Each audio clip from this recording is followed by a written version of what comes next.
Hello, everyone, and welcome to the Boost Your English Fluency podcast. I'm your host for today. I'm here to guide you on this immersive journey, one that's designed to inspire you, motivate you, and most importantly, give you actionable steps toward mastering English fluency. For those tuning in for the first time, this podcast is all about unraveling the secrets of becoming fluent in English, not just from textbooks or grammar exercises, but through real, meaningful conversations, experiences, and powerful storytelling that brings the language alive. So if you're ready to go on this journey with me, let's get started.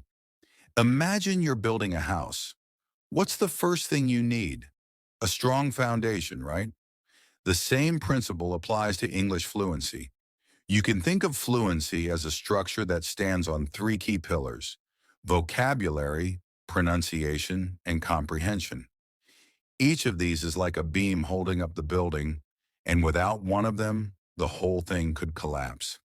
Let's talk about these one by one, starting with vocabulary. Vocabulary is the raw material of any language. Think about it. Every word you know is another tool you can use to express yourself. Imagine trying to describe your favorite meal, for example.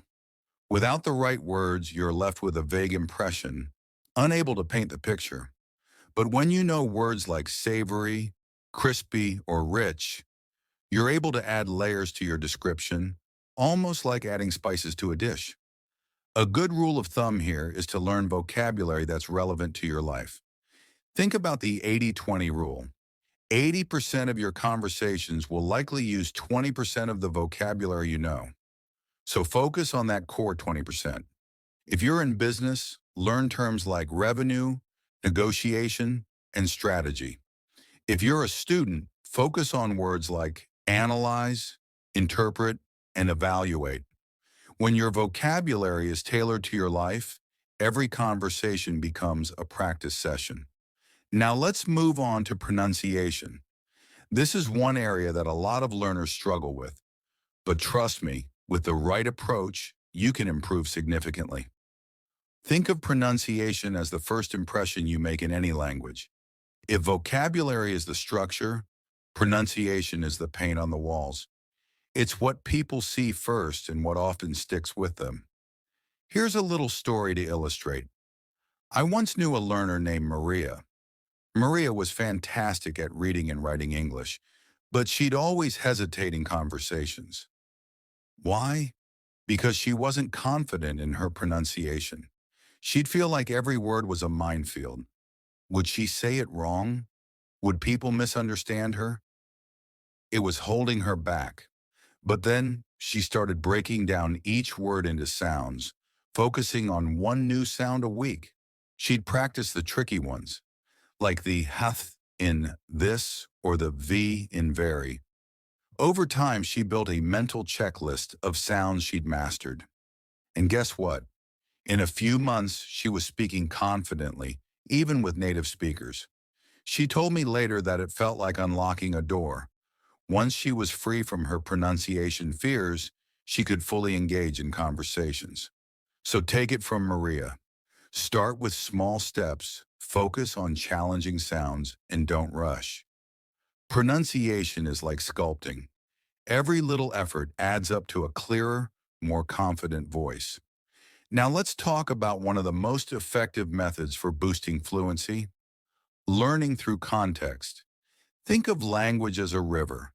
It flows naturally, moving through various twists and turns. The best way to learn is by immersing yourself in that flow. If you've ever found yourself stuck memorizing isolated words, you know it can feel a bit like picking up pebbles one by one, not seeing the bigger picture. Let me give you a concrete example. I once met a learner named Arjun who wanted to improve his business English. Instead of learning vocabulary by rote, Arjun read industry articles, watched business documentaries, and listened to interviews with entrepreneurs. He absorbed the language and context.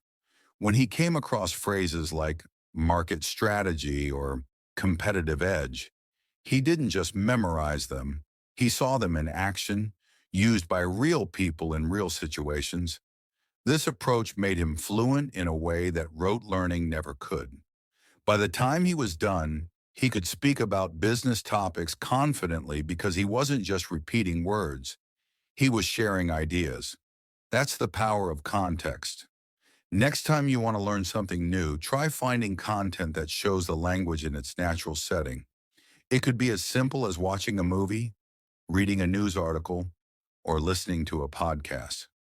When you see words come alive in real situations, your brain makes stronger connections, and you're more likely to remember and use those words effectively. Let's talk about goals. Learning English without goals is like setting off on a journey without a destination. Goals give you direction, help you measure progress, and keep you motivated when things get tough. But here's where a lot of people make a mistake. They set goals like, I want to be fluent in English, which, while noble, is a bit too vague. Let's say your goal is to be able to hold a 10-minute conversation about your favorite hobby. That's specific, measurable, achievable, relevant, and time-bound. It's a smart goal, and it gives you something to work toward. Now imagine you set a goal to learn 100 new vocabulary words each month. That sounds ambitious but doable, right? And by breaking it down, say 25 words each week, it becomes even more manageable. And if you have a busy week, you can adjust and learn 15 words instead. When you achieve small wins like these, you build momentum, and before you know it, you're hitting bigger milestones. And here's a tip to make goal setting even more effective. Make your goals visible.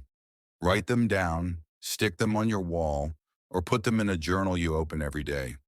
When you can see your goals, they feel real, and you're constantly reminded of why you're putting in the effort.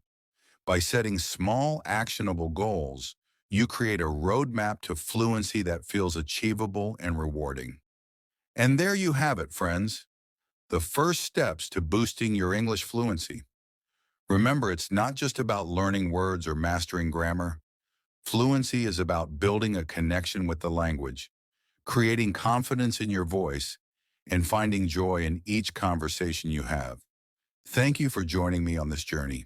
If today's episode helped you, don't forget to subscribe to this podcast and share it with anyone else you know who's working on their English skills.